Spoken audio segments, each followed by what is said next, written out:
किसान और सांप। एक गांव में एक किसान रहता था।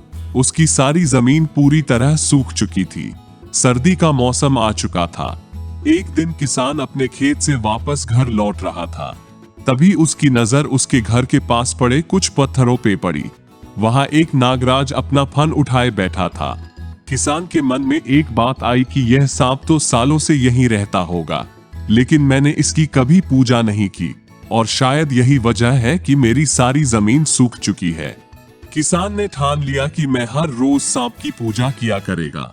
किसान एक कटोरे में दूध ले आया और बिल के पास रखकर कहने लगा, हे नागराज, मुझे नहीं पता था कि आप यहाँ रहते हैं, इसलिए मैंने कभी आपकी पूजा नहीं की।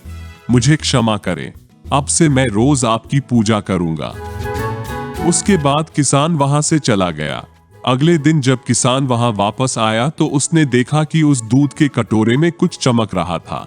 पास जाकर किसान ने देखा तो वह सोने का सिक्का था।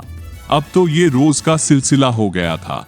किसान रोज सांप को दूध पिलाता और उसे सुबह एक सोने का सिक्का मिलता। एक दिन किसान को किसी काम से दूसरे गांव जाना पड़ा, तो उसने अपने बेटे को रोज सांप को दूध पिलाने को कहा। किसान के बेटे ने वैसा ही किया। अगली सुबह उसे भी सोने का सिक्का मिला। उसके बेटे ने सोचा कि यह सांप तो बड़ा कंजूस है, जरूर उसके बिल में बहुत से सोने के सिक्के होंगे, लेकिन ये तो बस रोज एक ही सिक्का देता है।